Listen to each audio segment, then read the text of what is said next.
Welcome to the Prana Boosters Show. I'm your host, Tina Louise Bellotti. And I'm Alan Bellotti. I'm Isabella Sarah Bellotti. And I'm Gabrielle Letzo Bellotti.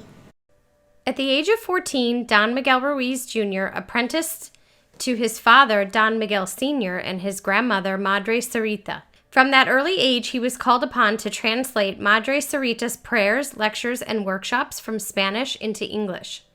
In this way, through constant repetition and review, he learned the content of her teachings in both languages.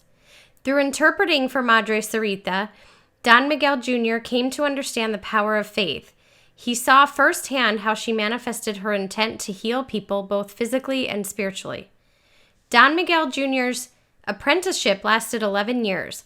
When he reached his mid-20s, his father intensified his training. At the apex of this power journey, Don Miguel said to his eldest son, "Find your way out. Go home and master death by becoming alive." For the past 13 years, Don Miguel Jr. has applied the lessons learned from his father and grandmother to define and enjoy his own personal freedom while achieving peace with all of creation. Today, Don Miguel Jr. is married and has 2 young children. And so as a Nagual, he begins once again to pass along the wisdom and the tools of his family's traditions in helping others to achieve their own personal freedom and optimal physical and spiritual health. Miguel Jr. has taken the lessons of his father and grandmother and discovered his own personal freedom. Being able to apply his teachings to the world around him gave Miguel Jr. a new understanding of the lessons his father and grandmother had passed on to him, once again giving him the desire to pass on his beliefs. He is the author of the books The 5 Levels of Attachment, Living a Life of Awareness, The Mastery of Self, and the Don Miguel Ruiz's Little Book of Wisdom.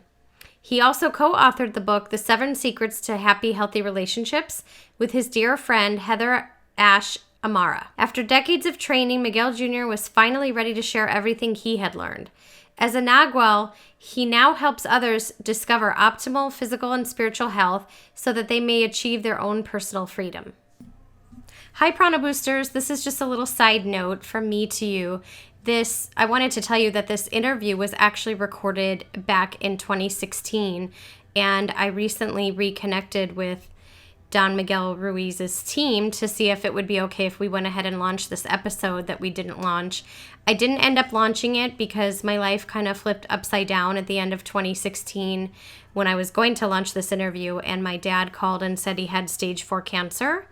So I pretty much just dropped everything and went to go take care of my dad. My whole family did. And anyway, that is why we are launching it now. But back in 2016, I actually had the pleasure, just a week or 2 before I had the interview, I actually met Don Miguel Ruiz Jr. in person at his book signing at the famous Vroman's bookstore in Pasadena. So it was really nice to see him and hear him and experience him in person before we actually even connected on the interview. So that was a huge blessing. So this interview is awesome, and its information is timeless, and so I hope you enjoy it. Hi, Prana Boosters. Today's featured guest Prana Booster is the inspirational, kind, courageous Don Miguel Ruiz Jr. Hi, so happy to have you. Thanks for having me on the show, Tina. Thank you so much for the opportunity.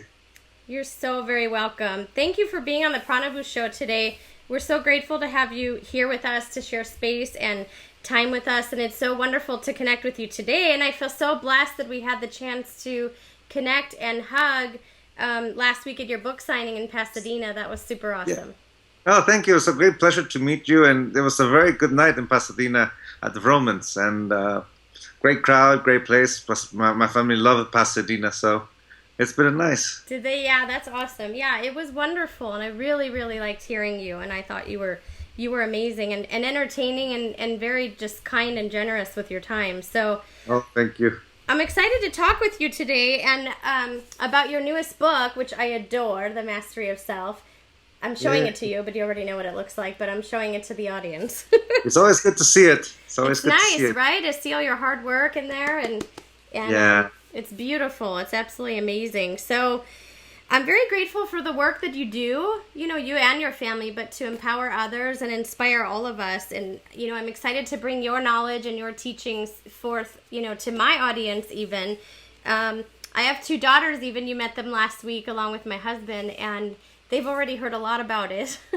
Oh, cool. So, because I read stuff and I figure out how to apply it and incorporate it into our family and into our everyday life, which is why I really enjoyed your talk, because it really kind of showed how to integrate this knowledge into our everyday busy lives. And I think the messages that you share are just so necessary at this time. So the timing is very beautiful.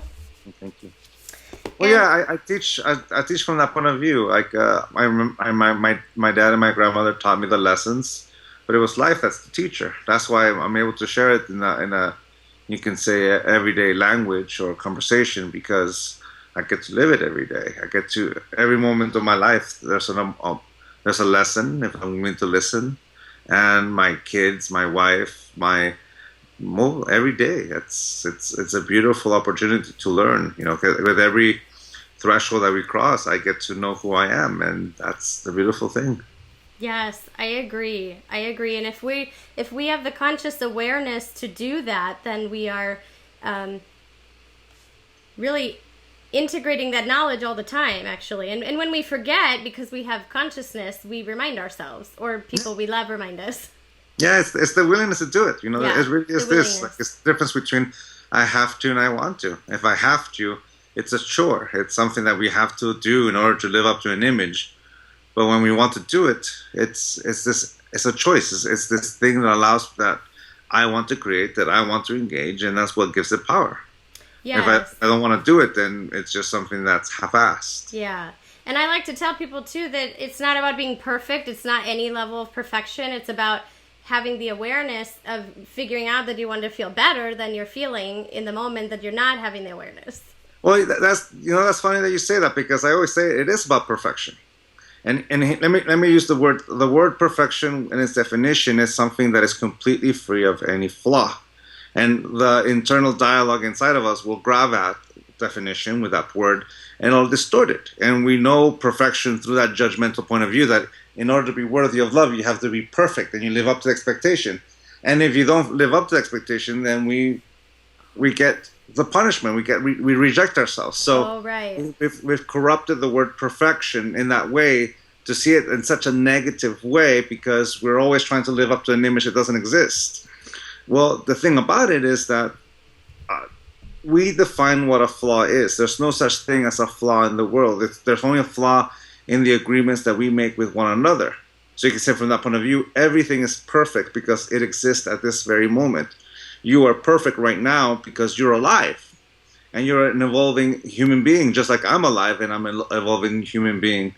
That is the perfection. I'm alive. Right. To say that I'm imperfect or that I'm not perfect is to believe that domestication, that system of reward and punishment by which I model myself, and I'm allowing it to reject myself. And, we rebel like teenagers saying I'm imperfect because we're trying to rebel against that voice that says you have to be perfect in order to be worthy of love. But if you become aware that it's just an empty symbol, the word perfection is just an empty symbol whose definition is completely subject to agreement, that in order to be perfect, something has to be free of flaws.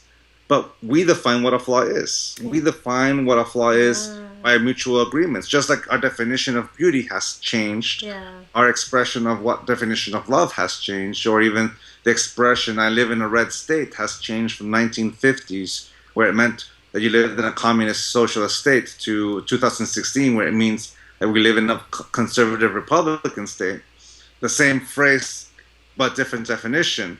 Then we can see how the word or our definition or what we believe to be a flaw is just a belief. And a belief only exists for as long as you believe in it. But it's not the truth, because it requires a belief for it to exist. The truth exists whether you believe in it or not. Yeah. Which means everything is perfect because there's no such thing as a flaw.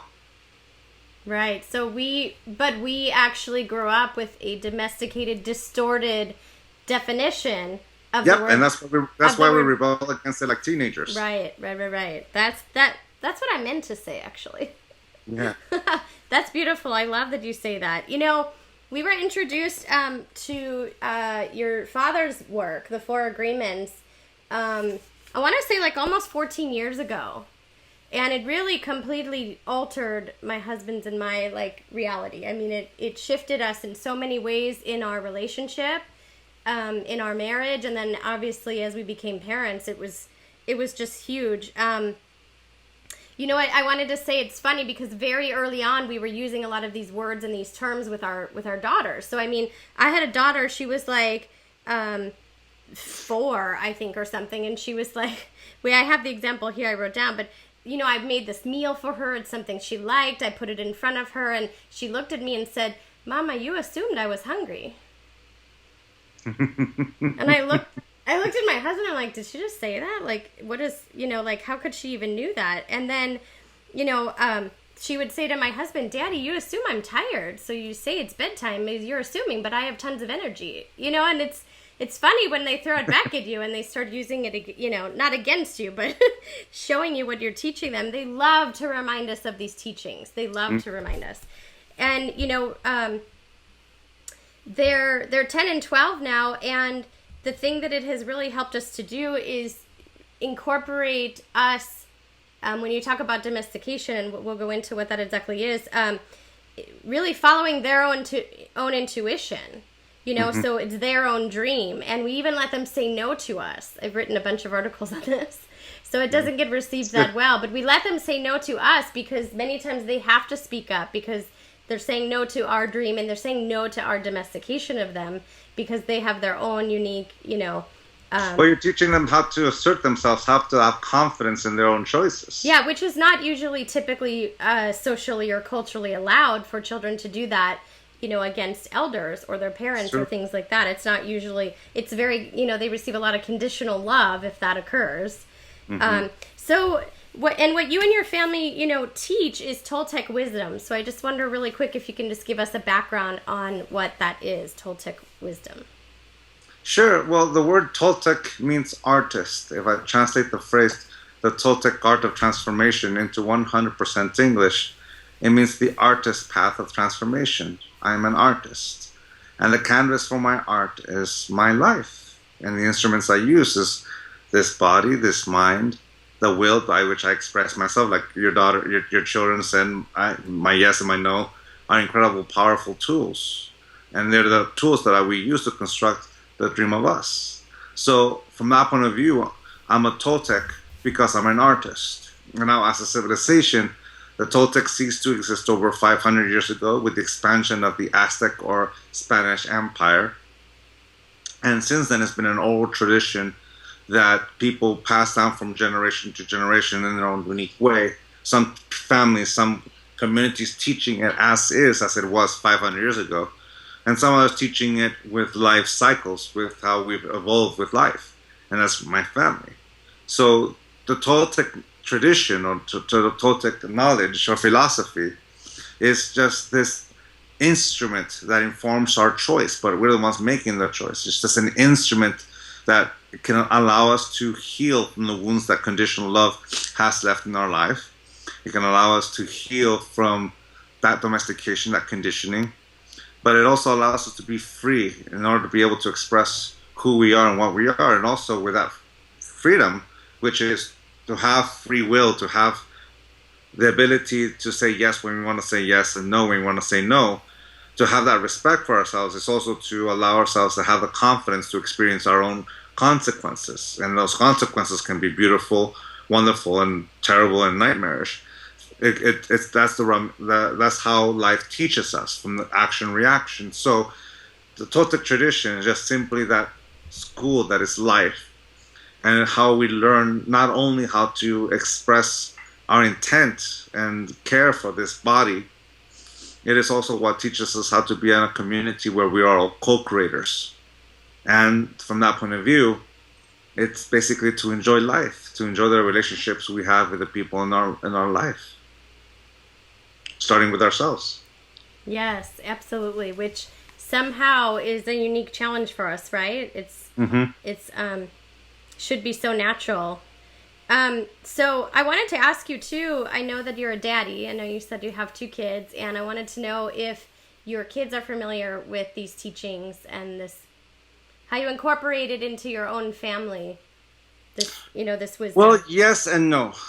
The way I've incorporated it is by allowing them to become aware of their own consequences, to be able to learn about the consequences of what they say yes and no to have their own strength.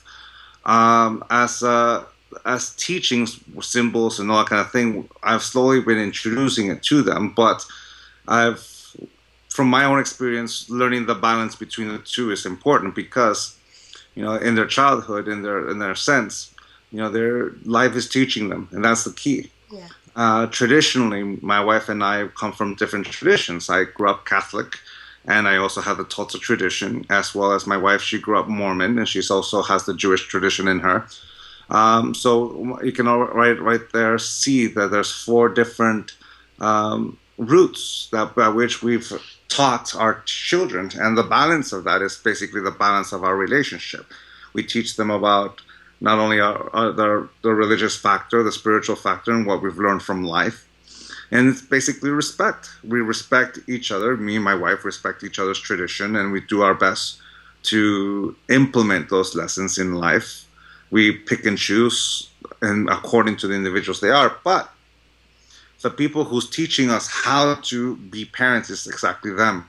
Yeah. Because my son and my daughter are 2 totally different individuals. You see, one of the things that people don't tell people or soon-to-be parents is that we have no idea what we're doing. We're playing it by ear. As soon as we get the hang of being the parent of a 1-year-old, they turn 2. Right. And as soon as we get used to being the parent of a 2-year-old, they turn 4. Every new birthday makes what we know irrelevant, and what motivates them, what used to work to motivate them to do this or do that, no longer works because they're not really interested in that thing. So in order for us to continue to be able to raise them, to motivate them to reach these thresholds, it's required to know who they are, rather than us projecting a mask onto them. You can say that's the big difference, that I don't project a mask of who my son's supposed to be or my daughter's supposed to be. I see them for who they are. And that's why I'm able to see that they're evolving with every new day. Every day they're surprising me. To a certain degree, that's the key, to allow them to surprise who I am. Of course, my wife and I are disciplinarians. My wife more because since I work a lot and I'm on tour, that I don't want my wife to go, wait till daddy comes home in order to have that. She is the one that is at home when I travel, and when she goes to work, I'm the one at home. So, she's a dental hygienist. So the way she and I have balanced each other is that during the weekends I go off on tour and do my lectures and presentations and all that kind of thing. And my wife works during the week, so I take care of the kids during the week, and we find that balance between the two. And we find that balance between she and I as a couple, then as parents and helping raise these 2 children as a team, listening to her point of view, listening to my point of view, and somewhere in the middle we find the part where we both agree. And if we don't, we'll hear about it. And with our kids, that's basically it. It's this constant communication. It's this constant conversation between she and I as we witness 2 individuals who are evolving with every new day, with every new birthday. So what we implement with the tradition with my children in regards to the Toltec, we share them a love. Grandpa Don Miguel Ruiz is abuelito, and abuelito is there to play with them and to spoil them to a certain degree and enjoy them. And Tio Jose, Don Jose Ruiz is Tio Jose. He's the crazy one. He's the one that chases them around. And the fun one, Leo, is the same. They love him and they want to nurture him. And I'm daddy. That's awesome. So basically, it's gonna evolve. An example with myself, the 4 Agreements came out in 1997. I read the first 3 chapters, and I put it down. How old were you? Because it was my dad telling me what to do all over again. What age I saw were it you? like a son. What age were you? What age were you then? That was introduced 1997. I was 21 years old. So at the age of 21, I saw it still like a teenager. I grew up with it, And then graduation happened, the bubble burst, and all of a sudden I understood it. I understood it, and I read the whole thing, and I had this aha moment. Now, how am I going to teach my children this? Is that it's like seeds. I plant seeds. It's not conditioning. I don't expect them to be Toltecs. I don't expect them to be Mormon or Jewish or Catholic. They're going to follow whatever they want to follow. Right. But I will give them lessons, not like sitting down and here's take a note type of lessons. I will share with them. For example, you're beautiful just the way you are. You plant a little seed, and when the time comes and they're ready to listen, that seed will blossom. Will it happen in their teenage years? Will it happen in their 20s or in their 30s? That's up to them. And to a certain degree, I step back because I don't control their will. And part of that, like we were talking before, that part of people here, cultures not wanting to hear the yes and no of a child because that's what they grew up with, right, is that they want to control the will of another individual because we want them to do what we think they should do. It takes strength to be able to step back and allow them to have the choices and experience those consequences because they will learn from those consequences. And sometimes when we don't allow them to have those experiences, they won't learn. They won't learn. So for me, the way I see it is that, yes, that we have rules and we are disciplinarians to a certain extent, but the key lessons of life, we plant little seeds. We plant little things like that from our traditions. And one day they will hear it. And when they hear it and they say yes to it, that lesson will blossom. And that's up to them. For us, we just plant the seed and we love them and we enjoy them and we take care of them. We nurture them.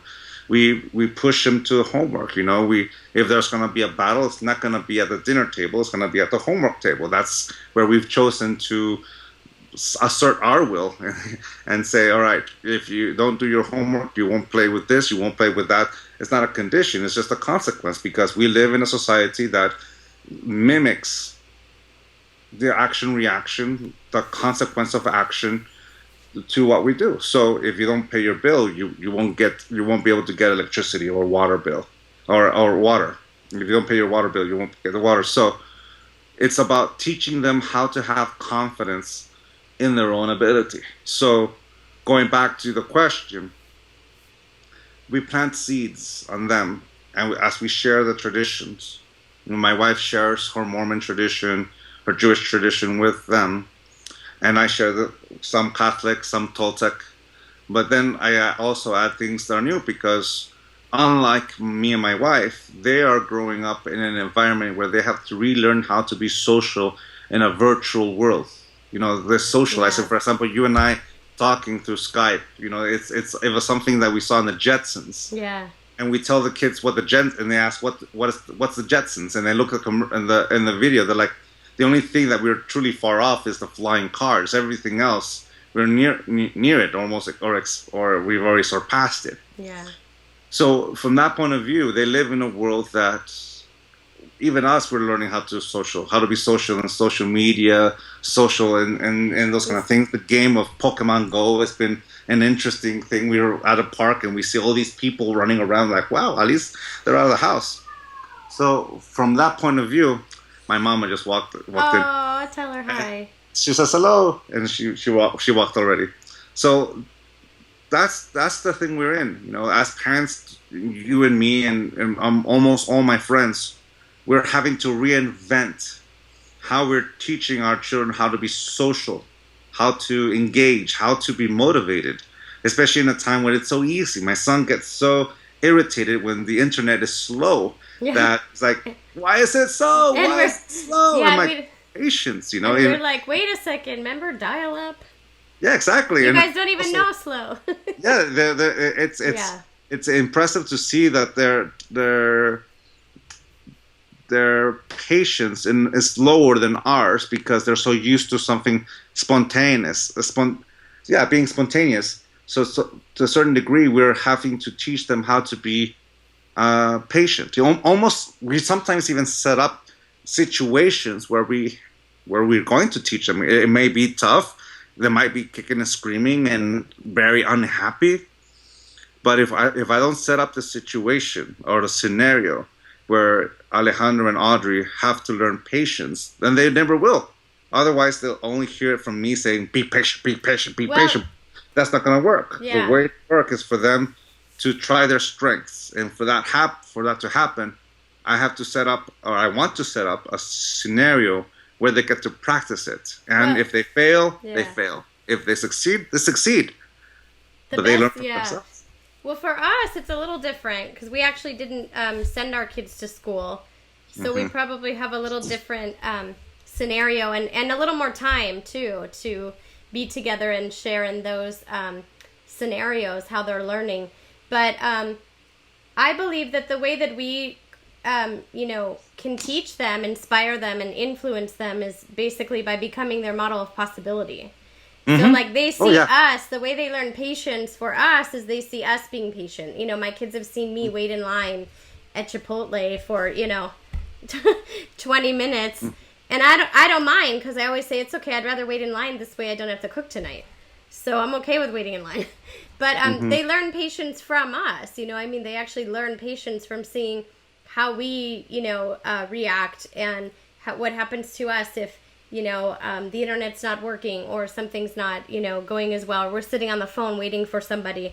Little things like that. But I think the coolest thing is that through what your work is and what you're doing is you're actually modeling a lot for them, and they're actually seeing how you go through life and what your reactions are, how you drive, how you react to other drivers. Do you speak in the car? Things like they're always learning, and it's a big responsibility. And I like what you said, that you're kind of allowing them to blossom and be renewed at every age.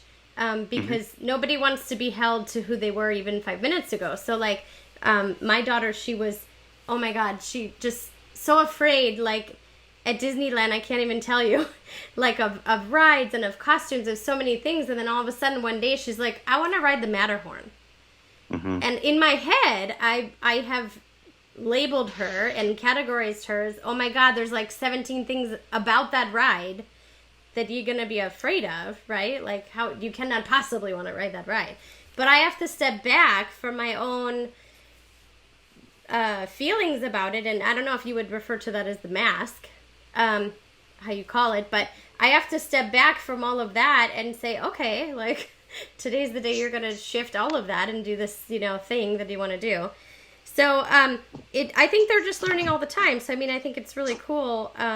Obviously, they were, came into a family that has these, unique traditions and these cultures and these backgrounds. And it's very diverse. And that's amazing that they get to experience that. So I think that's awesome. Well, and I agree with you. It's like my wife, when we found out that we're going to have a boy, she had a strong reaction. And she was like, how am I going to raise a boy? I only know girls. How am I going to teach a son how to respect women?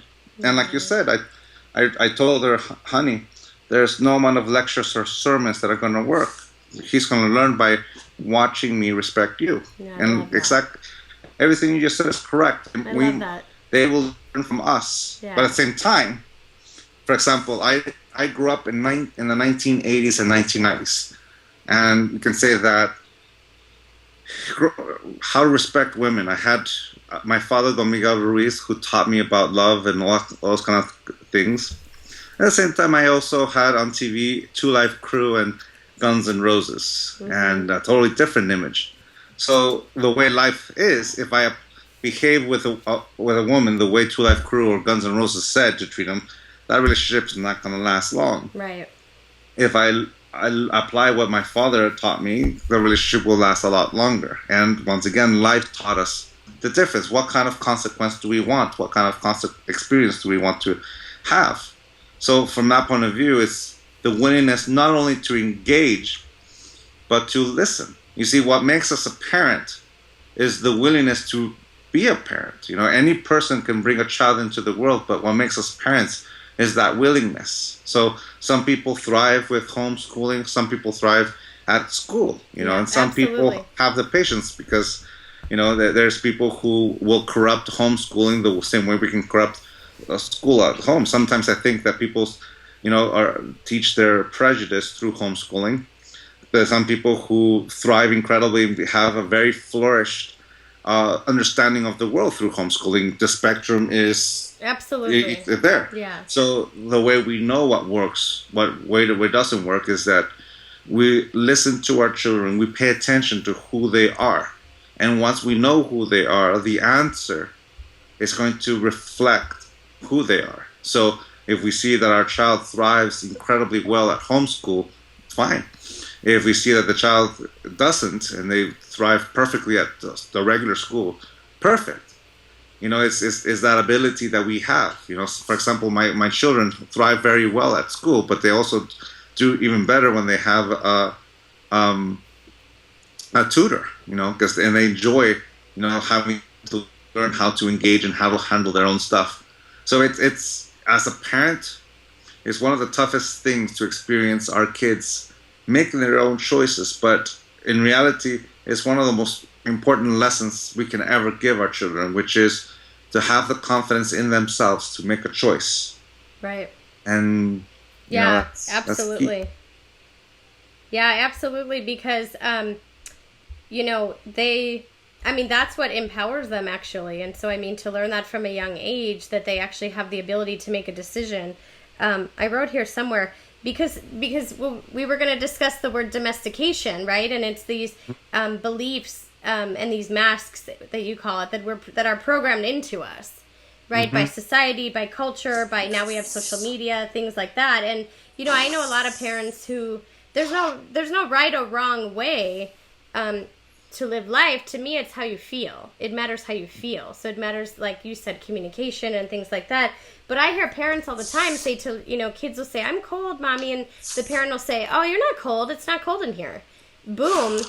In that moment, right? They just so powerfully and very subtly talk them out of their own intuition, right? How to think for themselves, they know right away. They're like, "No, I am cold. I am hungry. I am," but they're talked out of it. So then they say like, "Well, maybe I'm not cold. Like maybe I'm crazy," right? Like, so I think it's so important to figure out what works for you. I think being a parent is like one giant pop quiz. Like every single day you have to like learn on the fly and figure out what to do for these, this children, right? And it's challenging. And it's a quiz where the answers keep changing. And right. And once it was a correct answer, in 2 weeks it won't be the correct answer. Right, but let's just explain that word domestication and the dream of the planet. I think it's important to say what that really is, because we keep mentioning it. Sure. Well, domestication is a system of reward and punishment by which we model the behavior of an individual. If they live up to the expectation, they get the reward. And if they don't live up to the expectation, they get the punishment. And since part of our perception in the world is through our emotional body, that reward feels like acceptance, it feels like love, which means that when we get the punishment, it feels like rejection, the lack thereof of love. It's the way we've learned conditional love. And it's also the way we've been subjugated our will to someone else's point of view. So we can say that from that point of view with raising a child, with the 4 agreements. I can corrupt the 4 agreements and turn them into the 4 conditions. And every time I can domesticate myself with the 4 agreements. The telltale sign that I've done so is judging myself for taking it personal, judging myself for making an assumption, judging myself for not doing my best, and so on. That's the telltale sign that we've domesticated ourselves with the 4 agreements. And more importantly, we don't use them as an instrument of personal transformation. We're using them as laws by which I should live my life. And when that happens, we're subjugating our will all over again. And if we do that with the 4 agreements, we can do that with Chopra, Dyer, Marianne Williamson, the Bible, Krishna, Buddha, Siddhartha, Mohammed, psychology, psychiatry, AA. Humanity has created all these beautiful traditions that allows us to let go of conditional love and embrace unconditional love. But we're so attached to it that we corrupt ourselves over and over and begin to that domestication once again. So with parenting, it's basically we project a mask onto our child of what they're supposed to be. Our child is an infinite possibility because they have their whole life ahead of them. They can go in any direction in life. Right. Yet sometimes we look at them and we get enamored with a certain possibility. We get enamored with a certain idea, then we grow attached to that possibility. He's going to definitely be a doctor. And if he's not a doctor, he's wasted his life. And we try to make them fulfill that promise that if he becomes a doctor, he is a son of mine. If she doesn't become a doctor, then she's no daughter of mine. Which is the conditional love that we It's give. conditional love. Right. And it's basically the way that we try to control the will of another individual.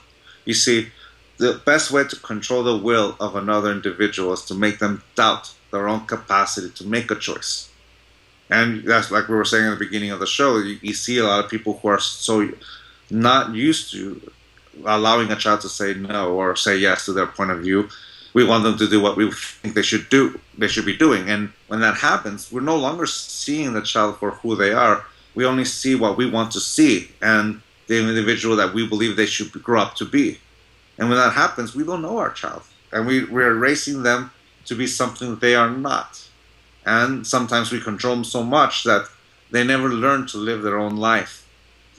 And if you look at that and we reflect ourselves, and then we realize where the real battle is, because we only control the tips of our own fingers. We do not control the will of our children. We only control ourselves.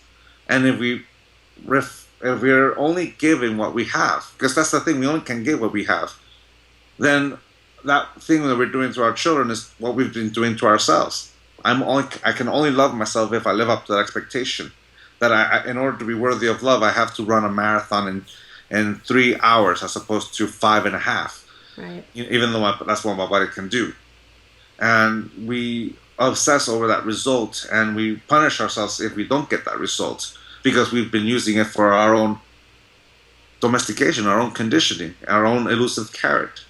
And we realize that what we're doing to our children, we're doing it to ourselves. And we are subjugating our own will with our own beliefs and ideas. So parenting is just mirroring what we're doing to ourselves.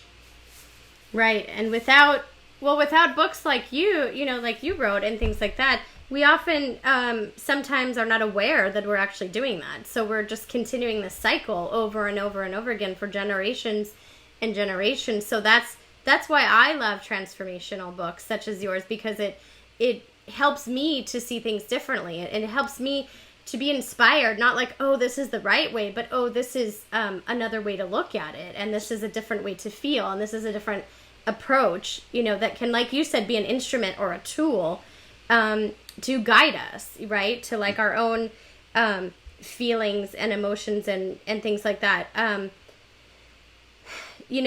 So my biggest passion is where I'm trying to follow you around. Where are you going? Keep changing. You've got awesome backgrounds everywhere you go. Yeah, I know. That's why I just realized I can change my background with this situation, so I kept changing it. You can. That's so cool. I'm glad. When you change the way that you look at things, the things that you look at change. Yeah, you look different, sideways. That's awesome. I love that. I love that quote. That's so cool. And that is the thing, actually. That's the trick. That is the key to life, is to change the way you look at things and to move around and to not be rigid in your anything, beliefs, domestications, whatever you want to call them. Something that happens to us as we grow up is that we get so attached to a belief and idea that we lose a childlike part of us, which is we stop being in awe of the world. To see the world through a child's eyes is not to see it through naivety or innocence. Is to be in awe of the world, to be inspired by the world, to see, what is that? And like a child that continuously asks, what is that? What is that? What is that? What is that? And normally children stop asking questions because, well, one, we get reprimanded for doing it, but all of a sudden we're afraid of being wrong, because to be wrong is to be worthy of the punishment, as domestication is, to be right. It's all about that, because if we're right, then we're worthy of love. And when that happens, our perception begins to narrow. It begins to be this, it's only this way or that way. And you can see it on social media, how we argue with one another. I'm right, you're wrong, because if I'm right, then I'm worthy of the reward. And sounds very simple, but it's the most simplest thing that gets complicated the more and more we do it. But the more we allow ourselves to step way back, that I become aware that a belief only exists for as long as I say yes to it, that the same energy I use to move my arms, to move my legs, the same energy I use to create a thought, then I become aware that a thought is only exists for as long as I say yes to it.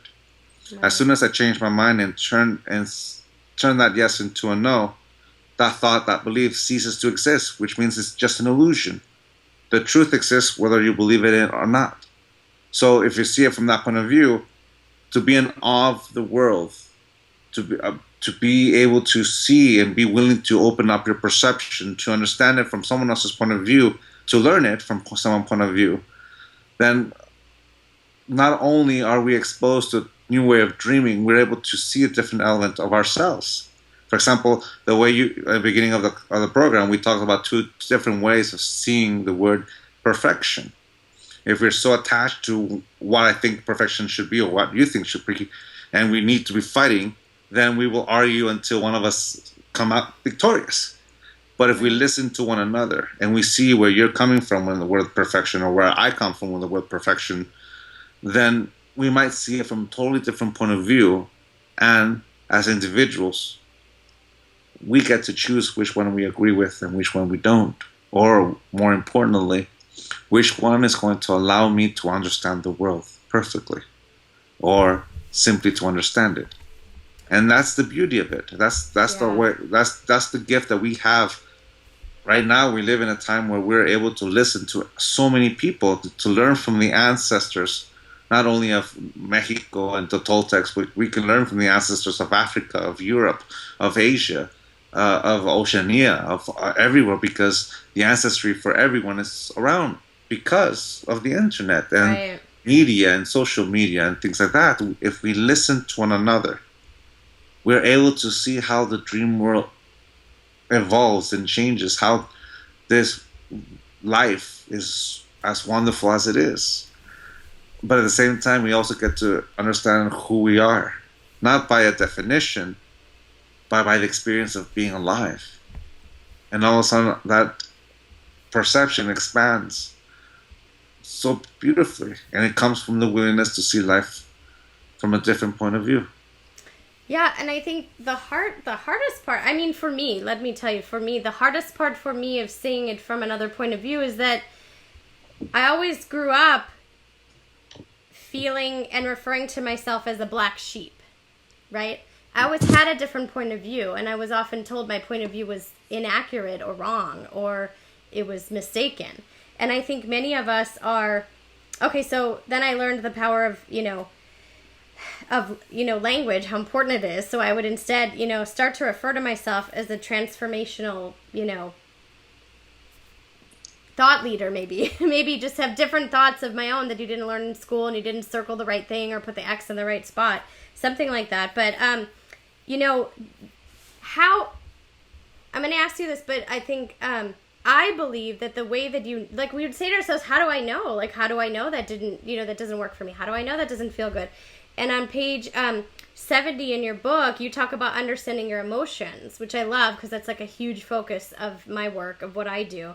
Everything is about emotions and learning about how you feel. And I know you speak of this too, but we both teach that emotions are like our internal guidance, GPS system, showing us, right?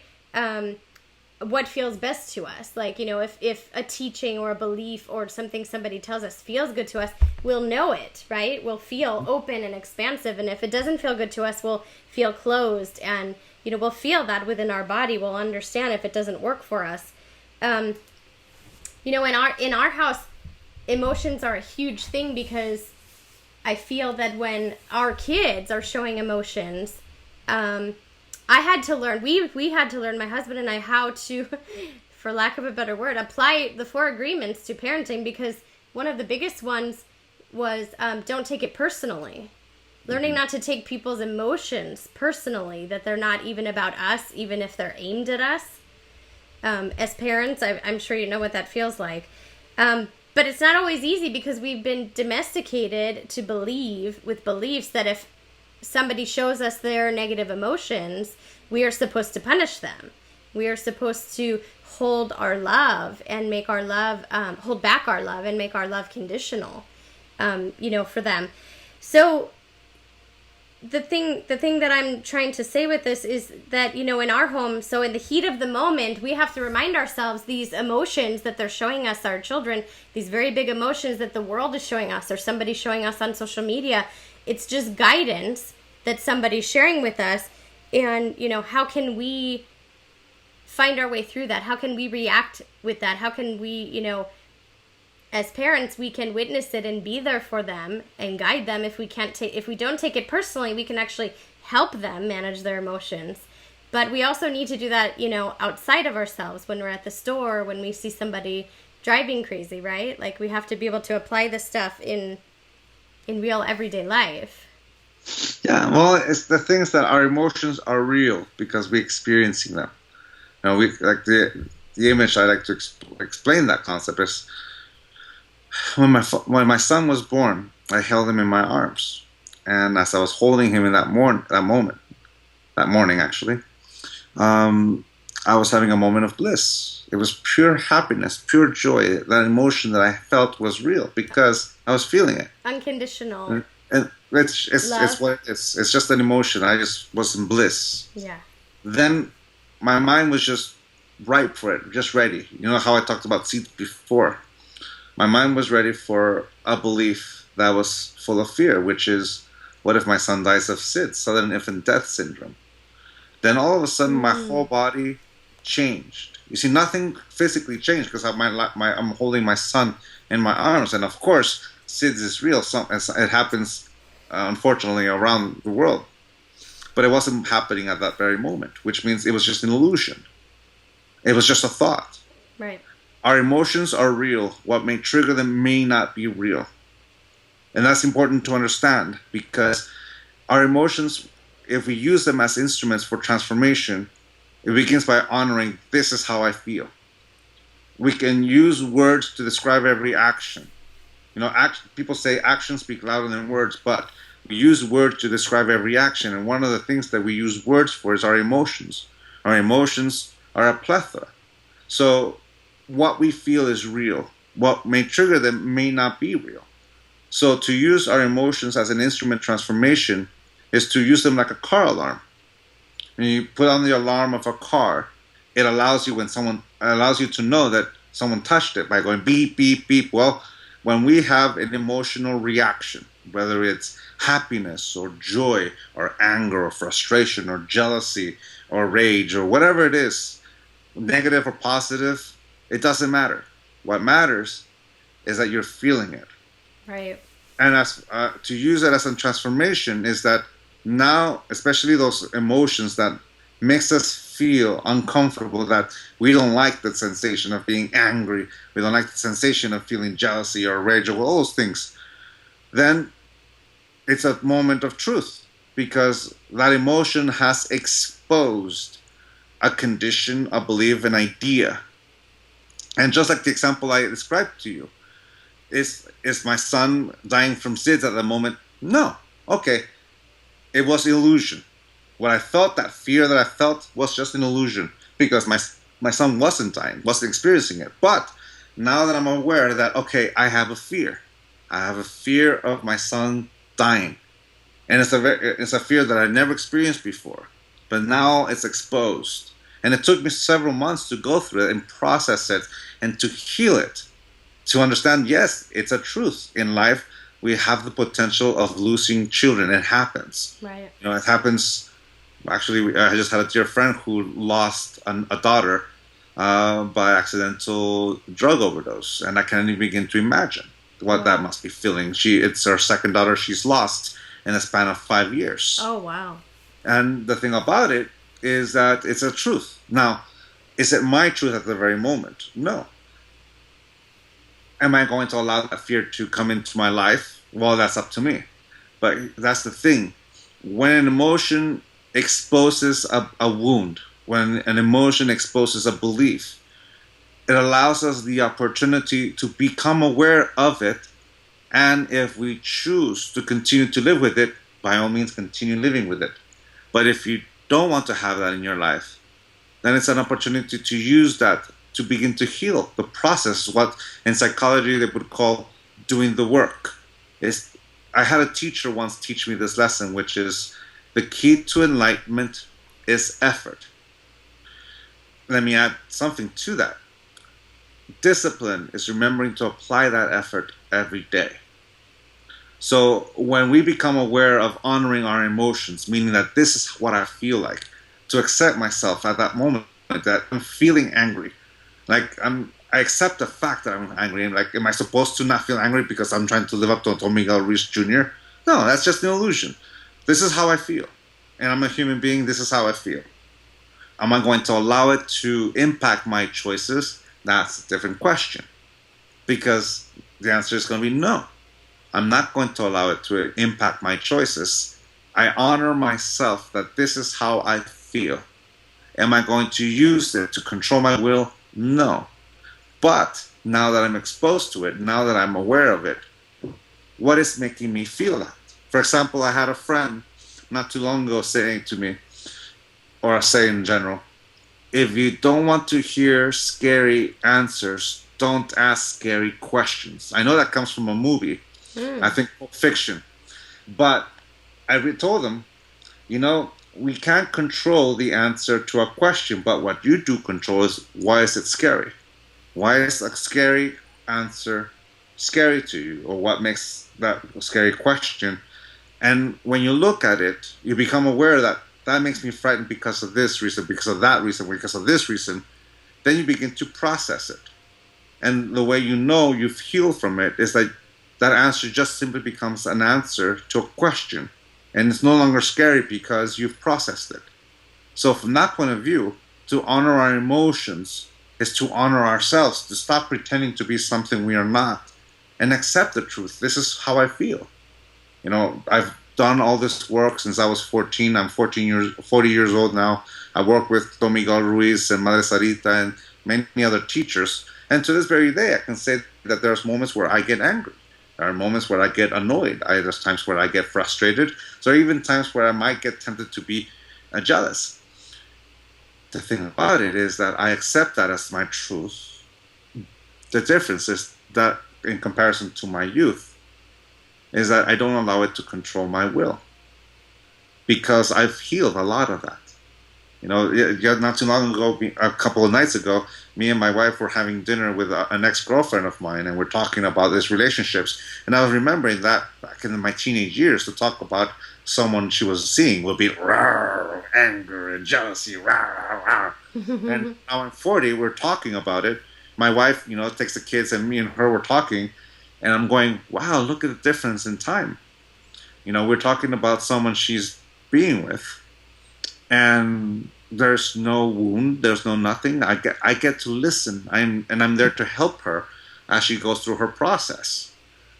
The beautiful thing with that is that I recognize that I've healed, and that's the main part of all the work we do, to heal from those things. It's not about how I'm supposed to feel. This is how I feel, and that is the beauty of the work we do. So to honor our emotions is the same as saying, I honor myself. This is my experience at this very moment in time, and I'm able to work and heal that wound.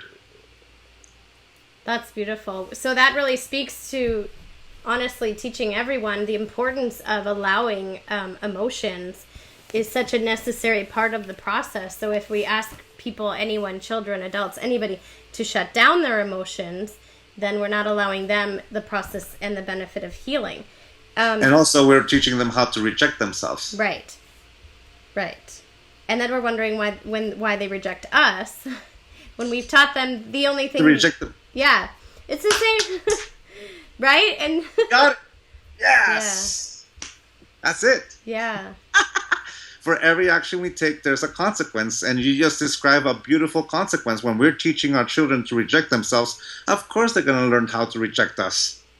That's what we taught them. Right, exactly. Everything they throw back at us. And the beautiful thing is that we're able to break the cycle. Right. Like we said before, we were born into this society, we were born into this green planet that community has taught us this. But it's beautiful to say the buck stops here. Yeah, I love that. I love that. And if that can be my legacy, that's my dream. I like to say it stops with me. It stops with me. Yeah, exactly. Yeah, that's so cool. Because, I think right now we're all feeling as a society, I would call it the effects of domesticated beliefs resulting in violence, right? I believe we're living in a time where it's vital to raise our awareness, to understand even the conversation that you and I are having together today.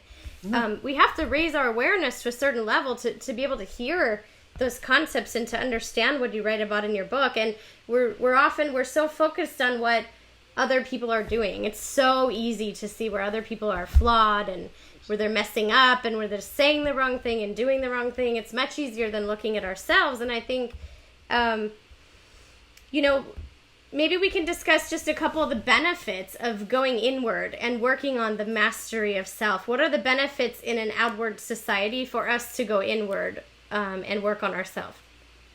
Oh, sure. Well, the benefit is that I become aware that I'm the constant in every relationship I am in, and I only control to the tips of my fingers. That's important. I don't control beyond that. That's I only control up to this point. That's why you could say respect starts there. To respect someone else is to be able to respect their capacity to say yes and no. And I celebrate when they say yes. But to respect you, no means no. That is respect. And I'm only able to give what I have, which means in order for me to give you that respect, I respect myself. I respect my own capacity to say yes, and I respect my own capacity to say no. Who am I? What am I? If I'm looking for definitions, I'm like a dog that chases his tail. To find out who I am is about having the experience of being me. What is to experience myself in life? And knowing what I control and what I don't control. And to have the mastery of self is an inward process. It starts there because we begin to heal the relationship within ourselves. If I'm the one who's talking inside my own mind, who's listening, I am. If I'm the one who's listening, who's talking, I am. If that relationship, if there's disharmony in that relationship, there's disharmony with every relationship I have because I am the constant. Right. But if I begin to heal that relationship, then I become the potential or the constant possibility for unconditional love. And that's where a lot of the work comes from in the spiritual journey or psychological or therapy or Alcoholics Anonymous and rehab and all kind of things. It's all about recovering and bringing harmony back into that relationship. Now what? You've reached this moment of clarity. You've reached this aha moment where you understand the lessons not as a conceptual or theoretical concepts. You see it in your own life. And you begin to experience and see yourself as you really are. And to love yourself. You see, to love yourself unconditionally simply means to see myself just the way I am. Not conditional love only wants to see what it wants to see. And if it lives up to the expectation, it gets a reward. And if it doesn't, it gets the punishment. That's where domestication love comes in. Unconditional love is the willingness to see myself as I am at this very moment. This is who I am. I don't live in the past and I don't live in the future. I live in this very moment. Flaws and all. And like I said before, there's no such thing as a flaw. So from that point of view, it starts with that internal journey. Then you graduate, or you can say you have this moment of clarity and you found out that you don't live isolated in a hill. You don't live isolated in an ashram. You don't live isolated in a monastery. You live in this everyday life, in this community. And everyone you interact with are in different stages of their awareness, of their process, of their journey. Some people are very narrow-minded. Some people are completely open. And everyone you meet is somewhere in between the two. So how do you stay in your discipline as you engage the people in your life that are on different stages? And basically that's how we practice love, how we practice our sense of self. So from that point of view, we're doing this to enjoy the relationships we have in our life, starting with enjoying being ourselves and enjoying life. So from that point of view, this whole direction that we do, the work we do, is being able to engage everyone as my equal. You are my equal because you're alive at the same time as I am, and you can go in any direction in life. Today is the youngest you will ever be, and you're also the sum of every choice you've ever made. You are you, and you're alive. That's what makes you my equal, because I'm alive at the same time as you, and we can go in any direction in life. And how we engage, how we live. Because here's the thing. Yes, there's a lot of negativity in the world. Yes, there's a lot of nightmare. All we have to do is just turn on the news and we can see it. Right. Now, has it been like that all the time? Yes, it has been. The only difference now is that it's being live streamed live.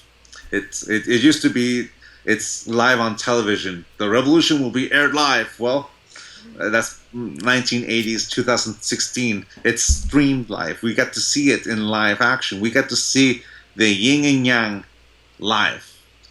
We get to see both the nightmare that we create and the harmony that we create at the same time. Can you imagine if television or the internet existed during the whole Inquisition, or the Crusades, or the colonialization of many parts of the world during Columbus, during Cortez, during can you imagine the Trail of Tears when Andrew Jackson expelled all the Native Americans and put them into reservations and made them cross thousands of miles to reach this reservation, taking away their lands? Can you imagine the internet during that time? During the Salem witch trials. It's been the same. The only difference now is that it's live. Right. But that's exactly what is making it also beautiful, because we get to learn from someone else's point of view. You know, we're reaching a point where to put our heads into the ground like ostriches no longer it's hard to do. You know, we live in a time where, what's the expression I love to say? Where bliss has nothing to do with ignorance. And we have a choice. It's like, yes, they're using their words and their choices to create that nightmare, but it's up to me whether I contribute to that nightmare or use my voice to create the harmonious dream that is us. That choice is always us. So we get to learn. We get to pick and choose how we engage the world. Are we going to co-create it with peace? Or am I just another part of that cycle that's going to contribute to the nightmare? And that's the beauty of it. I get to choose. Absolutely. And in order for me to choose, I clean the harmony within me. I find that harmony. If I find that there's harmony in the world and I get angry, well, there you go again. I get angry. What's causing it? What's triggering me? Well, let me process that. Let me heal that, because in order for me to help someone, I can't jump into the mud with them. In order to help someone, I'm going to stand on solid ground, because that way I can pull someone out. Right. But if I jump into the mud just in order to save someone from the mud, eventually that person and I will use each other and propel each other up and sink the other person down in order to get out. Yeah, perfect. So the only way to help someone is to stay out of the mud, but here's my hand if you need my help. I love that. I love that. And it's so fitting, actually, because that's actually the next thing I was going to say with you. You just rolled right into it. So many people now are feeling very victimized, you know, and everybody's feeling heightened fears with what we're going through with the dream of our planet. And, you know, especially when violence and fighting are involved, it often leaves people feeling very helpless, very powerless, and they don't understand how to participate, you know, in a loving way. And I love how you write this in the book. You talk about participating in a loving way towards humanity, and I wrote it down. I like to say it, but it's page 161. But how can we empower ourselves? And you actually give us like a little mantra. Is it okay if I read it? What you wrote in the book? Is it okay if I read a little blurb that you wrote? Oh, can you hear me? Hello, the internet's not working. Oh no, I still see you. Everything is okay on my end. Can you see me? I can see you moving, but it's all pixelized. What about now? Is that better? You didn't disappear for me. Oh, there you are again. Is that better? Yeah, that's better. What did you last hear? What was I saying? You're giving the page number. Oh, okay. Okay. So let me just start right there. There was something really moving in the book that really felt empowering for me, because I think a lot of us are feeling the effects of what's going on in the world. And it's like you said, I've told everybody, we stopped watching the news when my oldest daughter was born. It's been like 13 years since we've watched the news, but if I log on to any type of social media, the news is right there for you. I mean, you can't, you don't need to focus on it, but we're all aware of, what goes on in the world and what's the news. And I think we're all trying to figure out how to handle that information, like you hear something really tragic and traumatic and you're supposed to just go on with your day. It's really challenging. So I love that you empower us. And there's just this little tiny thing I wanted to end on. Is it okay if I read it directly from your book really quick? Yeah. Okay, it's my new daily mantra. I absolutely adored these words. Forgiveness is an act of love. So in times of global difficulty, I will say to myself, I choose to forgive. I choose to engage. I choose to take action. I choose to use my voice for healing. And I choose to express the power of my intent through unconditional love. I am a co-creator of the dream of the planet, and I choose to end the cycle of conditional love. Yeah. You're like, yeah, I wrote that. It's nice. That's It's powerful. the truth. Because That's so powerful. it makes you, well, for me, it's about becoming aware of what I control. And I don't control the will of another individual. I only control my own. To respect someone else's will is to allow them to make their own choices and for them to experience the consequences of their own choices. Yes, there's a lot of suffering in the world, and if I take it personally, then I carry the weight of their choices, and it's disrespectful, because I thinking, poor you can't do it for you. Let me carry it for you. And you can say a lot of us do feel like that, stopping watching the news because we're carrying the weight of their choices, and somehow we punish ourselves for it. Well, to love someone and to respect someone is that you don't carry the choices. You don't carry the weight of their choices. It's their choices. They're the consequence. It's my choice and how I want to use my will. It's my choice how I'm going to express my intent. I will experience the consequences of my own choices, which means what kind of consequences do I want? And I want to be a part of this community. All right, so do I use my consequences to contribute to that nightmare? Or do I use my consequences, or my choices, you can say, to contribute in its healing? And that's where I choose. I'm going to contribute to its healing. Yeah. And I start with myself. And I listen to the news. I watch a lot of news, and I understand it. And I'm a history buff. That's why I can say to you that this election cycle has happened before. All you have to do is just watch the election between Jackson and Adams, or Adams and Thomas Jefferson, and the worst one is Wilson, Theodore Roosevelt. Oh, and I just forgot Taft. That one was brutal. So you can say that, to this side, yeah, Donald Trump is saying some crazy things, and Hillary is doing some crazy things, and all of them are doing crazy things. And you look at the history, they've all been doing crazy things. So how do I create? Do I blame them for all of it? Well, no, they're responsible for their choices. But what am I responsible for? And that's the key. That's the impact.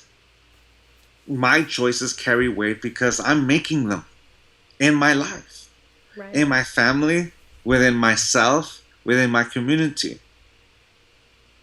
I am part of this community, and I want to create it with mutual respect. I grew up with dualities. I grew up knowing what it feels like to grow up in the United States and Mexico.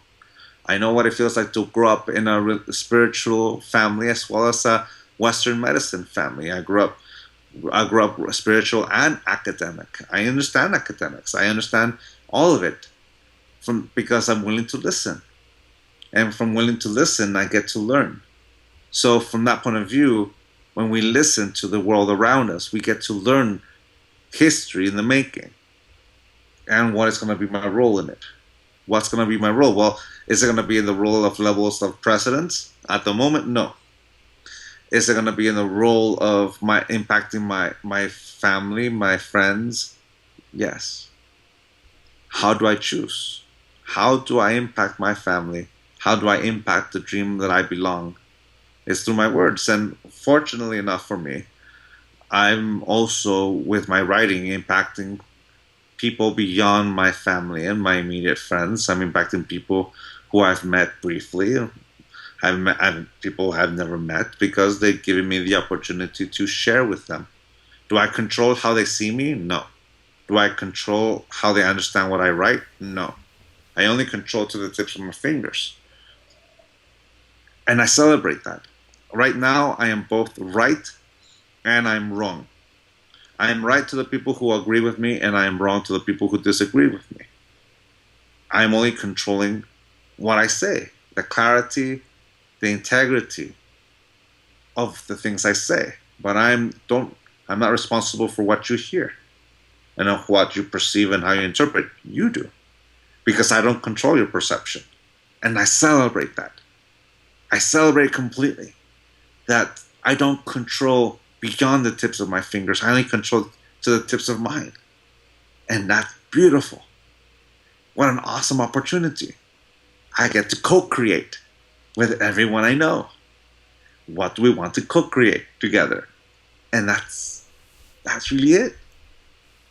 I love that. That's awesome. That's the purpose and the meaning behind this book, and that's what I like to inspire. I like to share with people that I believe peace starts within. It starts with me. It starts in, what do we do in my home? What do I do in my reactions? How do I show up when I wake up in the morning? And, things like that. So I can't thank you enough. I'm so excited that we had this time, together today. And I encourage all of our listeners to pick up your book and visit your site and look at your social media and all of your family's, life-altering books and learn more about your work, because I think it's so important for us to learn how to shine that light inside and focus on where do we have the power.